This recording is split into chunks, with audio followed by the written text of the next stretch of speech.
Hi everyone, my name is Klaartje. I work for Merhaba, which is a Belgium, Brussels-based organization for LGBTQI people with a migration background. We were founded in 2002 by a number of people who felt attracted by the same gender and who had their roots in the Middle East, North Africa and Turkey.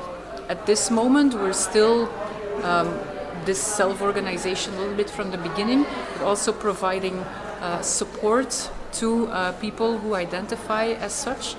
And at the same time, since 2011, we're recognized as a social movement who tries to better the position of the group we were started by and for, to better their position in society by fighting the different forms of oppression they face, meaning racism, homophobia, transphobia, so issues related to patriarchy, sexism, and so on. At this moment, this also means that we fight discourses that and policies and tendencies that play different groups, minoritized groups, out against each other. So basically, we fight the discourses that put LGBT people versus ethnic minorities. So, which is often being done by political parties who, try to marginalize people with a migration background.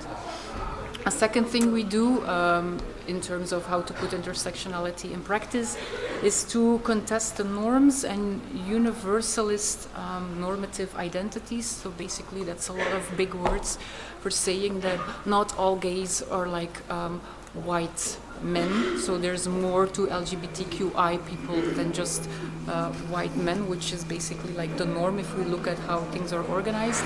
And secondly, if you look within immigrant communities, we often hear the discourse that homosexuality is something that belongs to the West.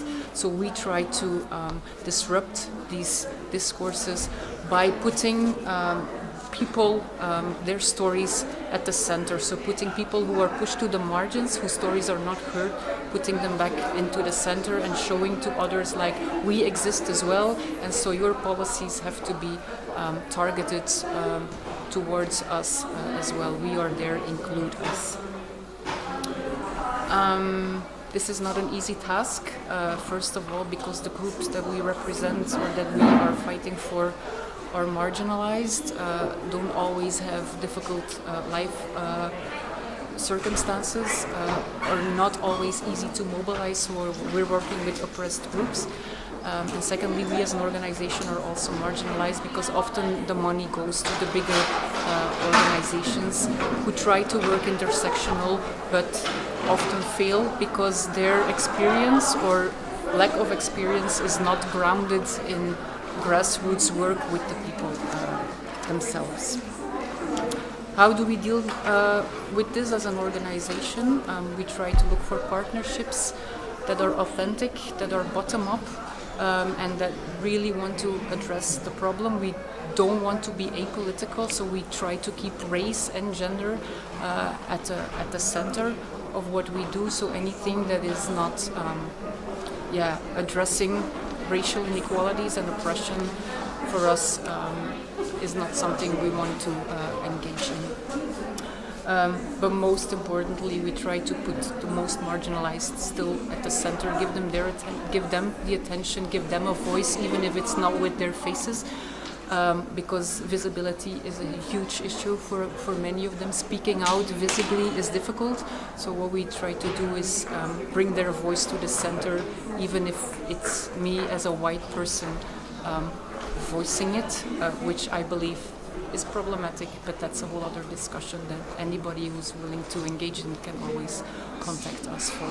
So to end a remark, we need people to strengthen our movement. So if you feel like what I was talking about, if you want to collaborate on that project, which is an immense one, a huge one, contact us, send us an email, look us up on Facebook, and then hopefully we can build a world where there is no more oppression and where all stories, all lived experiences are heard. Thank you.